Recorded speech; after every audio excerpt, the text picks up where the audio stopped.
Welcome to Sumaya English primary school. Subject Hindi, standard 5th। आज हम लोग पढ़ने वाले हैं चैप्टर नंबर 10 गड़ाधन। सबसे पहले हम लोग ये चैप्टर रीड करेंगे, उसके बाद में हम लोग एक्सप्लेनेशन करेंगे। सुंदरपुर गांव में रामदीन नामक एक किसान रहता था। उसके 4 बेटे थे। रामदीन स्वयं तो बहुत परिश्रमी था, पर उसके चारों बेटे बड़े आलसी थे। हर समय इधर उधर बैठकर गप्पे मारा करते थे। रामदीन उनके इस अल्हड़पन से परेशान था। उसे हमेशा बेटों के भविष्य की चिंता सताया करती थी। वह दिन रात यही सोचा करता था कि बेटे अपना पेट कैसे पालेंगे। एक रात वह इन्हीं विचारों में खोया था। तभी उसकी पत्नी ने उसे झिझकते हुए एक उपाय सुझाया। उपाय सुनकर वह कुछ देर सोचता रहा, फिर एकाएकी खुशी से उछल पड़ा। सुंदरपुर गांव में रामदीन नामक एक किसान रहता था। सुंदरपुर नाम का एक गांव था और उसमें रामदीन नाम का एक कौन रहता था? फार्मर रहता था, किसान रहता था। उसके 4 बेटे थे। रामदीन के कितने बेटे थे? 4।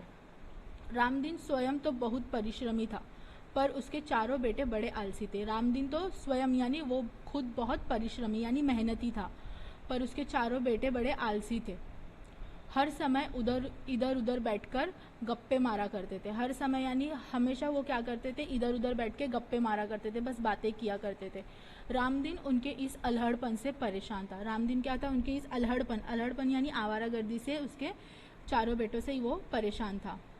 उसे हमेशा बेटों के भविष्य की चिंता सताया करती थी। उसे हमेशा अपने बेटों के भविष्य की यानी फ्यूचर की चिंता सताया करती थी कि बेटे मेरे काम नहीं करते, दिन भर यहाँ वहाँ बैठकर बातें करते रहते, तो उनका आगे भविष्य क्या होगा, वह कैसे अपना पेट पालेंगे। ये चिंता रामदीन को हमेशा सताती रहती थी। वह दिन रात यही सोचा करता था कि बेटे अपना पेट कैसा पालेंगे। रामदीन दिन रात एक ही सोचता था कि मेरे बेटे कुछ काम नहीं करते तो वो अपना पेट कैसे पालेंगे। एक रात वह इन्हीं विचारों में खोया था। एक रात में क्या हो गया? रामदीन इसी विचारों में खोया हुआ था। तभी उसकी पत्नी ने झिझकते हुए उसे एक उपाय सुझाया। और तभी क्या हुआ? उसकी पत्नी ने झिझकते यानी हिचकिचाते हुए उसे एक उपाय सुझाया। उपाय सुनकर वह कुछ देर सोचता रहा, और उपाय सुनने के बाद यानी सॉल्यूशन सुनने के बाद वो कुछ देर सोचता रहा, फिर एकाएकी खुशी से उछल पड़ा। और क्या हो गया? फिर बाद में सोचने के बाद में वो अचानक से एकाएकी खुशी से उछल पड़ा। अगली सुबह रामदीन ने अपने चारों बेटों को बुलाकर कहा, मैं और तुम्हारी माँ अब बूढ़े हो गए हैं। हम दूर तीर्थ यात्रा पर जा रहे हैं। मैंने खेत में धन गाड़ कर छिपा रखा है। यदि कोई ज़रूरत पड़े तो उसे निकाल कर उपयोग कर लेना। गड़े हुए धन की बात सुनकर बेटे खुश हो गए और उन्होंने अपने पिताजी को खुशी खुशी तीर्थ यात्रा पर जाने के लिए कहा।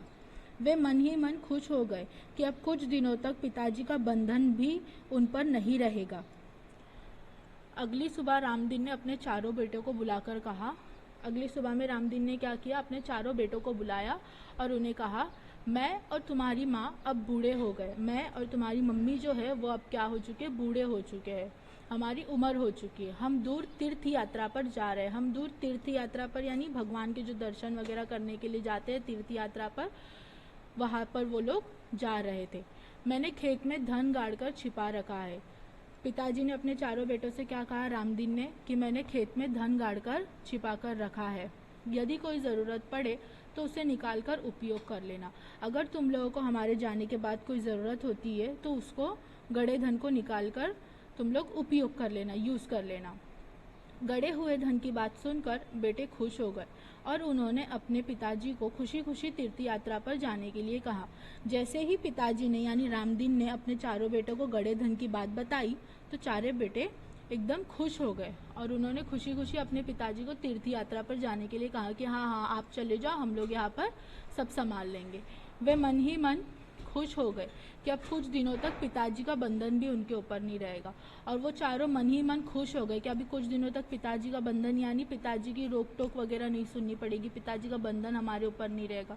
अभी अगर हम लोग काम वगैरह नहीं करेंगे, सही से स्टडी नहीं करेंगे तो हमारे मम्मी डैडी भी हमको बोलते हैं। वैसे ही रामदीन भी अपने चारों बेटों को रोका टोका करता था, तो वही बंधन उनके ऊपर कुछ दिन के लिए नहीं रहेगा।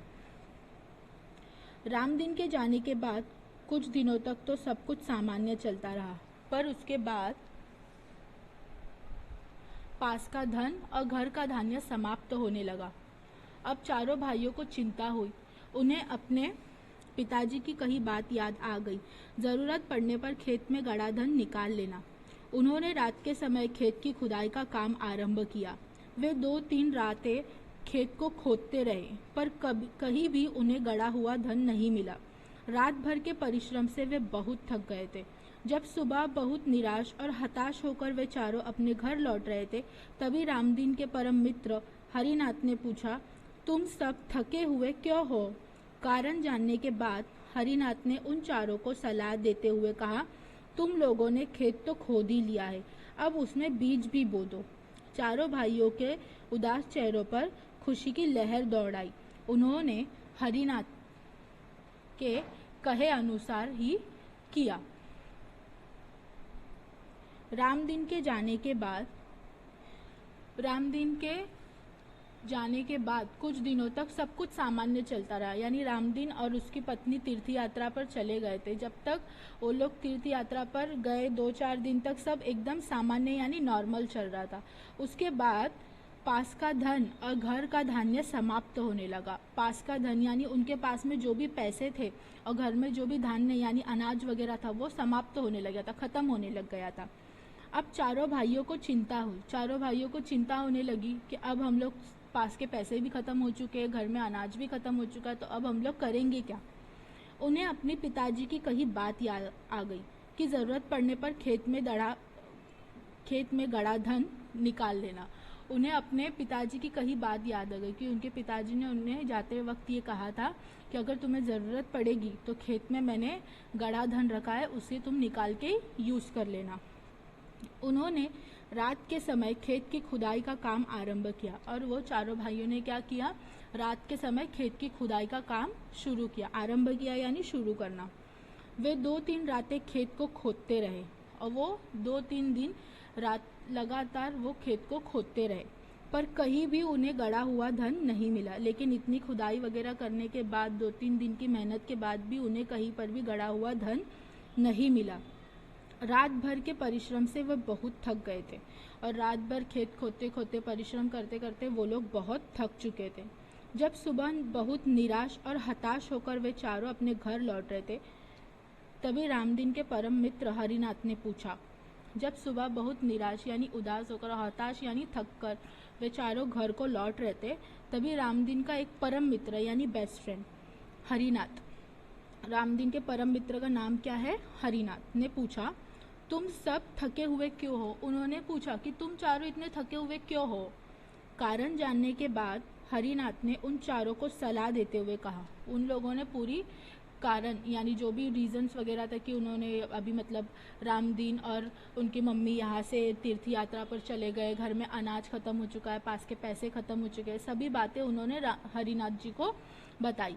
और फिर हरिनाथ ने उनको एक सलाह दी, तुम लोगों ने खेत तो खोद ही लिया है, अब उसमें बीज भी बो दो। हरिनाथ ने उन लोगों को क्या कहा कि अरे तुम लोगों ने तो अभी खेत खोद लिया है तो अब उसमें बीज भी बो दो। चारों भाइयों के उदास चेहरों पर खुशी की लहर दौड़ाई और चारों भाइयों के उदास चेहरे पर खुशी की लहर यानी वो खुश हो गए ये बात सुनकर। उन्होंने हरिनाथ के कहे अनुसार ही किया। उन्होंने हरिनाथ के कहे अनुसार ही बीज खेत के अंदर बीज बो दिया। खेत में नन्हे नन्हे अंकुर निकल आए। उन चारों के मन में उत्साह जाग गया। वे निराई गुड़ाई करने लगे। फसल बहुत अच्छी हुई। हरिनाथ काका को धन्यवाद देकर वे फसल को बाजार में बेचने के लिए जाने की तैयारी में जुट गए। उसी समय तीर्थ यात्रा से रामदीन और पत्नी लौट आए। माता पिता के आते ही बेटों ने उनके चरण स्पर्श किए। गाड़ी में लदे अनाज के बोरे देखकर रामदीन ने कहा, अब तुम्हें खेत में गड़े धन का राज समझ आ गया होगा। चारों ने सिर हिलाकर स्वीकार किया और कहा, हाँ पिताजी, अब हम यह भी समझ गए हैं कि जीवन में परिश्रम के बिना कुछ भी संभव नहीं है। परिश्रम से ही धन कमाया जा सकता है। खेत में नन्हे नन्हे अंकुर निकल आए। जैसे कि हरिनाथ ने उन लोगों को सलाह दी थी कि तुम खेत में बीज बो दो, तो उनकी सलाह को मानते हुए उन लोगों ने खेत में बीज बो दिए थे। कुछ दिनों के बाद खेत में नन्हे नन्हे अंकुर निकल के आए। उन चारों के मन में उत्साह जाग गया और ये छोटे छोटे अंकुर देखने के बाद उन चारों के मन में उत्साह यानी एक्साइटमेंट जाग गई। वे निराई गुड़ाई करने लगे। फसल बहुत अच्छी हुई। निराई गुड़ाई करने यानी कटिंग वगैरह जो फसल को करते हैं वो सब करने के बाद फसल बहुत अच्छी हुई थी। हरिनाथ काका को धन्यवाद देकर वे फसल को बाजार में बेचने के लिए जाने की तैयारी में जुट गए। हरिनाथ काका को उन लोगों ने धन्यवाद कहा क्योंकि हरिनाथ काका के बोलने के ऊपर ही उन लोगों ने खेत में बीज बोया था और उनको धन्यवाद देकर वो लोग जितना भी अनाज उन लोगों ने उगाया था उसको बेचने के लिए बाजार में लेके जाने की तैयारी कर रहे थे। उसी समय तीर्थ यात्रा से रामदीन और उसकी पत्नी लौट आए और उसी समय क्या हुआ, तीर्थ यात्रा से रामदीन और उसकी पत्नी यानी ये चारों बेटों के माता पिता वहाँ से तीर्थ यात्रा से लौट आए। माता पिता के आते ही बेटों ने उनके चरण स्पर्श किए। चरण स्पर्श किए यानी माता पिता के आते ही चारों बेटों ने उनके पैर छुए। गाड़ी में लदे अनाज के बोरे देखकर रामदीन ने कहा, अब तुम्हें खेत में गड़े धन का राज समझ में आ गया होगा। और गाड़ी के अंदर जो भी अनाज के जो बोरे हुए लदे हुए थे उनको देखकर रामदीन ने कहा कि अब तुमको समझ में आ गया होगा कि खेत में कौन सा धन गड़ा हुआ है। चारों ने सिर हिलाकर स्वीकार किया और कहा, हाँ पिताजी। चारों ने सिर हिलाया और कहा कि हाँ पिताजी, अब हमें यह समझ आ गया है कि जीवन में परिश्रम के बिना कुछ भी संभव नहीं है। और उन्होंने क्या कहा कि हाँ, हमें ये समझ आ गया है कि जीवन में परिश्रम के बिना हमें कुछ भी नहीं मिलेगा। अगर हम परिश्रम करेंगे तो ही हमें जीवन में उसका फल मिलेगा। जैसे कि अगर आप लोग अच्छे पढ़ाई करते हो तभी आपको अच्छे परसेंटेज और मार्क्स मिलते हैं, वैसे ही जीवन में अगर परिश्रम करोगे तो ही आगे उसका फल मिलेगा। परिश्रम से ही धन कमाया जा सकता है। परिश्रम यानी मेहनत से ही धन कमाया जा सकता है। इसी तरह हमारा गड़ा धन का एक्सप्लेनेशन यहीं पर एंड होता है। Thank you.